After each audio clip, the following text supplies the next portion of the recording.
neo-colonialism in our organization. It is a new form of colonialism in which, you know, you see this white nationalist type of power in a black face, and it's ultimately aggressive and destructive to our community and to the goals of bringing about struggle in our community.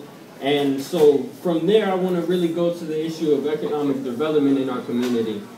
Because this same type of powers that are imposed in our community are imposed economically. When we hear about a foundation that is donating land to build a center of business in the black community, you know, it isn't black businesses that are being promoted. It's a major corporation like Food for Less or Walmart or any of these major grocery stores that aren't owned by our community, but because they're offering, you know, 10 to 20 minimum wage jobs, it's seen as economic development in our community. And that's wrong. That is not economic development in our community. That is funneling money out of our community. That is taking resources out of our community and offering a pittance in comparison to what it's really doing. And so you really have to look at the perspective of why is it that black businesses aren't being raised up within our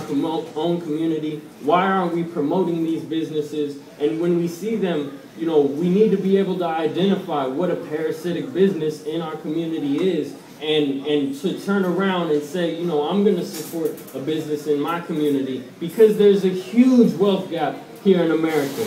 There's a 20-to-1 wealth gap between African working class and European in America. And when you look at the statistics, that is a huge difference in regards to how am I going to pay taxes, how am I going to pay my rent this month, how am I going to feed my children this month, why am I going to have to go to the welfare office and wait these hours in line just so I could give my kids some food to eat. And you have to understand what they have to go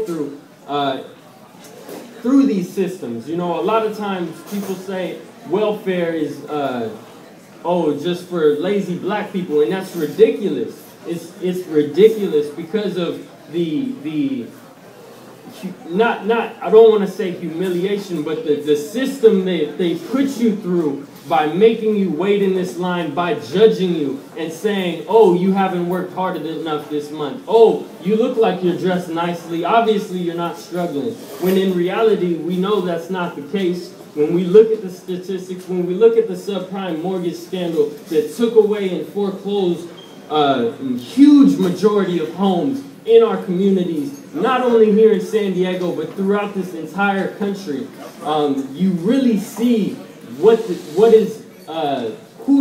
getting these bailouts, who's getting these funds, and who's really receiving this help.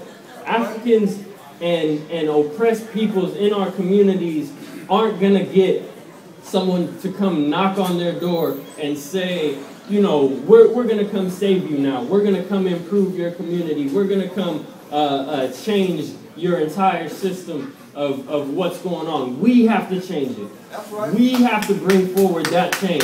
And we can only do that through organization.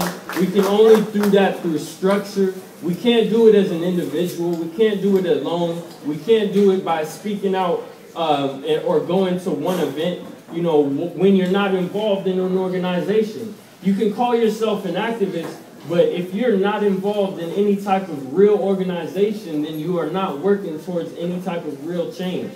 And so you have to be involved in these types of processes. You have to be involved in raising up your community in these fields of education, of economic development. You have to discuss the prison economy. You have to discuss what they're doing to African youth, taking them to these prisons, taking them and making money off of them, saying that they're paying them a 15-cent wage. That's slavery. In the Constitution, it is stated that, slavery is illegal for an individual, but when you are in prison, you are owned by the state. And that is made apparent in our own U.S. Constitution. And so we have to teach our children that. They have to understand that and know when they become involved in that system that this is the modern version of slavery and that this prison economy is not making money for our communities. It's owned by private corporations and is slowly being privatized. And it is becoming something that is not about reform. It's not about re-education, rehabilitation. It is about a revolving door policy that brings more and more Africans into these prisons. That is why when a prisoner serves their sentence, does their time, and does this time that has been given to them by a jury of their peers, they are still punished once they get out of prison, because when they have to go apply for a job, they have to mark down that, you know, yes, I am a felon, and they will not receive that job. And this is apparent to the condition of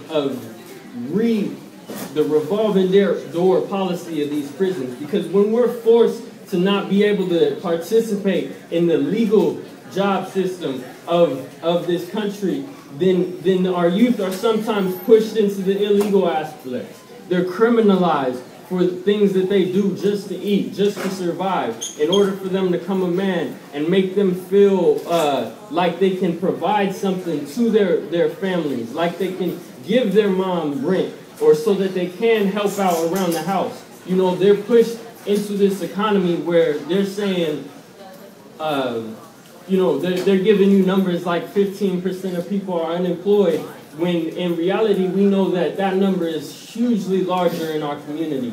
We know that if an 18-year-old coming out of high school can't find a job, and the unemployment rate in certain areas is as high as 50% for African youth coming out of high school, that they are going to be forced into these systems.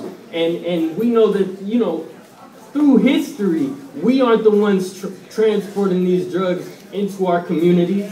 It was documented in the Freedom of Information Act. We know that organizations like the CIA, like COINTELPRO, brought these drugs into our community, and we know that organizations like those that are against our community are still doing it to this day. You don't see acre-wide poppy fields in the ghetto, but we're the ones being criminalized for this drug economy. We're the ones you see on the news on a daily basis being arrested, handcuffed, put into police cars, and effectively criminalized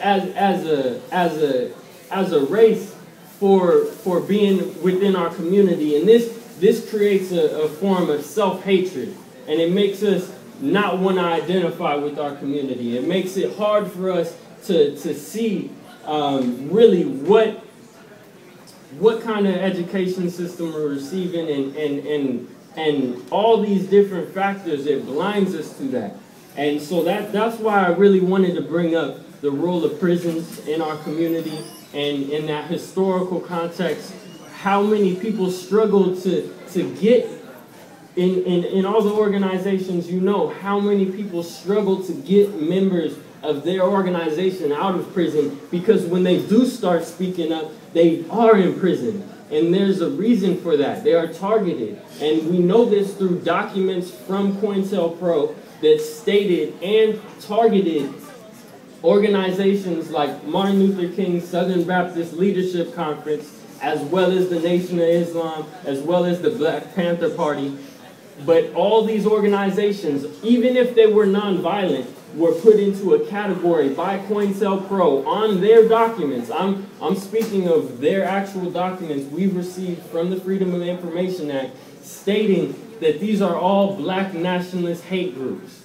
The organization that Martin Luther King was in is considered a black nationalist hate group by these organizations. And so you really have to look at how they were targeting our leaders, how they were assassinating our leaders, and how they were really imposing this drug economy. You have to continue the fight that our leaders such as Malcolm X, such as Martin Luther King were pushing forward, but you really have to further that struggle. You have to take it with all the historical analysis that we are privileged to understand and know, because we have huge amounts of resources and information at our fingertips nowadays, when they did not have the resources that we have now. And so we really have